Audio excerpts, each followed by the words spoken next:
Friends, good morning. Welcome back to my channel Rupa Malakar ব্লগে তোমাদের স্বাগতম। খুব খুব ভালোবাসা। আজ নতুন একটা ব্লগ নিয়ে চলে এসেছি। আজ রবিবার, সারাদিন কি করছি না করছি দেখতে থাকো, আমার সাথে থাকো, না স্কিপ করে পুরো ভিডিওটি কন্টিনিউ দেখতে থাকো। আর প্লিজ যদি আমার ভিডিওটা ভালো লাগে লাইক করো, কমেন্ট করো, শেয়ার করো। দেখো এখন সকাল বাজে 6:20, রাস্তাটা দেখো। আর রবিবারের দিন খুব একটা রোদ ওঠেনি, মেঘলা মেঘলা ছিল, হালকা হালকা কুয়াশা ছিল। আর বেশ ভালো লাগছিলো ওয়েদারটা। তারপরে বাড়ি এসে তোমাদের সামনে সেইভাবে আসতে পারিনি, বুঝতেই পেরেছো কত কাচাকুচি করেছি। আর এখানে একটু চিকেন করে নিচ্ছি, যেহেতু সানডেতে তো চিকেন হবেই। চিকেনের সাথে আর কি কি রান্না করেছি চলো তোমাদের সাথে আমি একটু শেয়ার করে নিই। তারপরে দেখো এখানে করেছি বেগুন আলু দিয়ে মাছ, এখানে করেছি লাউ ঘন্ট বড়ি দিয়ে, আর লাউয়ের মানে খোলাটা আলু দিয়ে পেঁয়াজ দিয়ে ভাজা, এখানে বেগুন পোড়াটাকে কাঁচা পেঁয়াজ কাঁচা লঙ্কা কাঁচা তেল দিয়ে মাখা হয়েছে। আর এখানে ফুলকপির তরকারি আর চচ্চড়ি ছিল আগের দিনের। তারপরে চলো দেখাই সারাদিন যা কাচাকুচি করছি, শুকিয়ে নিয়ে রেখে দিলাম। এবারে ভাজ করব। ভাজ করতে তো এখন অনেক সময় লাগবে, মানে দেখে তো মাথা ঘুরে যাচ্ছে, কিন্তু কোনো ব্যাপার নাই, ঠিক ভাজ করে নেবো। তো কিছুদিন আগে আমি আমার ননদের বাড়ি গেছিলাম মেলাতে, তোমরা তো জানো। সেখানে সকালবেলা আসার আগে কিছু ফুলের মানে ক্লিপ আমি তুলে নিয়েছিলাম। দেখো তোমাদের তো শেয়ার করেছিলাম তখন গাছগুলো ফুলগুলো ফোটেনি, ফুল ফোটার পর সত্যি সে ওয়াও, খুব সুন্দর লাগছে। প্রত্যেকটা গাছের ফুল খুব সুন্দর ফুটেছে, তখন তো সবে গাছ হয়েছিল, আর এখন ফুলগুলো ফুটেছে আরও সুন্দর লাগছে। শীতকাল তো ফুল আর সবজির দিন, শীতকালে সবজি যেমন খেতে ভালো লাগে, শীতকালে ফুলের বাগানও সেরকম লাগে আমি তো এমনিতেও ফুল প্রেমিক, ফুল দেখলে আমি সত্যিই থাকতে পারি না। ফুলের প্রতি এতটা আমার মানে ভালোবাসা, যার জন্য দেখি সঙ্গে সঙ্গে আমি ক্যামেরা করে নিয়েছি যে এই ফুলগুলো আমি দেখছি আমার বন্ধুদেরও দেখাবো, তার জন্য ক্যামেরা করে নিয়েছি।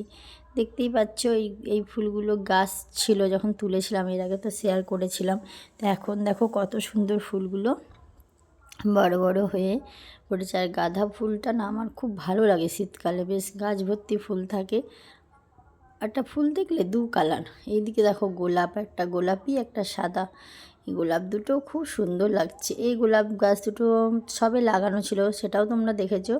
এখন দেখো ফুল ফুটে গেছে, দেখেছো কত সুন্দর লাগছে। আমি তো গাঁদা ফুলও ভালোবাসি, কিন্তু গোলাপ ফুলেরও প্রচণ্ড প্রেমিক। গোলাপ ফুল আমার যেই কালারে হোক খুবই ভালো লাগে, এটা তো বলেছি এর আগে।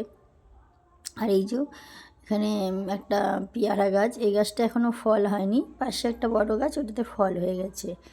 আর দেখো জবা ফুল, কি সুন্দর জবা ফুলটা হয়েছে, বেশ ভালো লাগছে। এগুলো সব কলমের, মানে ছোটোতেই ফুল হবে ফল হবে, কলমের গাছ। আর গাঁদা ফুল দেখো দু কালারের, বেশ ভালো। এই ধারে গাঁদা ফুলটা খুব একটা ভালো হয়নি, কিন্তু ওই পাশে গাঁদা ফুলগুলো খুব সুন্দর হয়েছে, দেখতেই পাচ্ছ।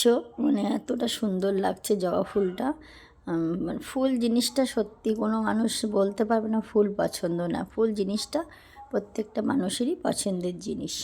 আর আমাদের তো একবারেই 3তলা ছাদ, সেখানে ফুল লাগিয়ে যত্ন করা অসম্ভব ব্যাপার, যার জন্য সেইভাবে কিছু গাছ লাগাতে পারি না। নিচে তো একদমই জায়গা নেই, জায়গা শর্ট। তা দেখি ভাবছি দুটো গোলাপ বেলকুনিতে লাগাবো, দেখা যাক। আর এই তো ব্যাপার। আর আজকেই হচ্ছে বছরের শেষ দিন, ভয়েস দিচ্ছি আমি পরের দিন সকালে, তাই বলছি আজকেই বছরের শেষ দিন।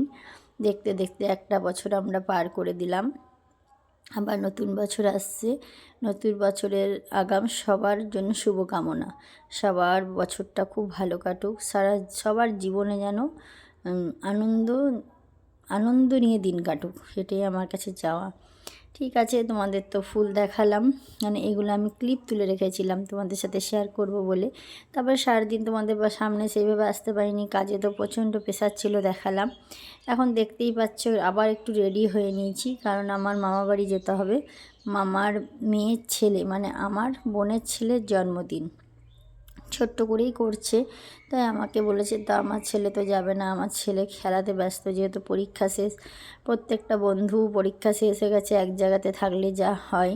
বলছে আমি যাব না, তুমি আর বাবা চলে যাও, তাই একটু তোমাদের সাথে গল্প করছি। এখন দাদাভাই ফ্রেশ হতে গেছে, দাদাভাই এলে আমি কিন্তু বেরিয়ে যাব, দুজনেই চলে যাব।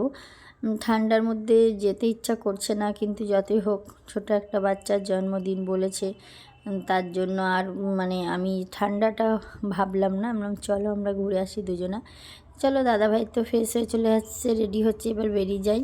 দেখতেই পাচ্ছ কতটা পরিমাণে অন্ধকার, আর কি সুন্দর লাগছে দেখো, জলের পাশে লাইটগুলো জ্বলছে, বেশ সুন্দর লাগছে। আর দেখো রাস্তাটা পুরো অন্ধকার, গাছগুলো, আর তারাটা দেখানোর জন্য আমি ক্যামেরাটা উপরে করেছি, বেশ ভালো লাগছে। তারপরে চলে এলাম, দেখো জন্মদিনের বাড়ি, মামা বাড়ি।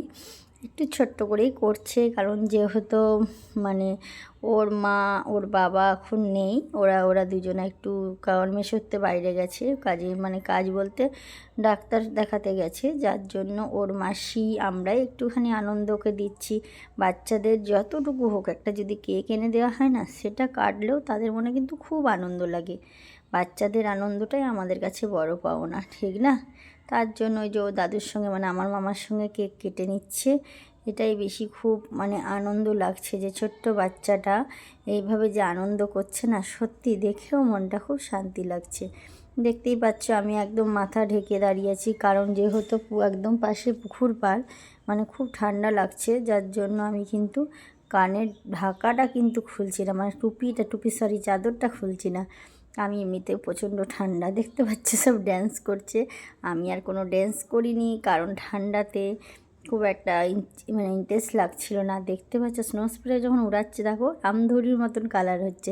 ঠিক আছে, আজকের মতো টাটা, বাই বাই।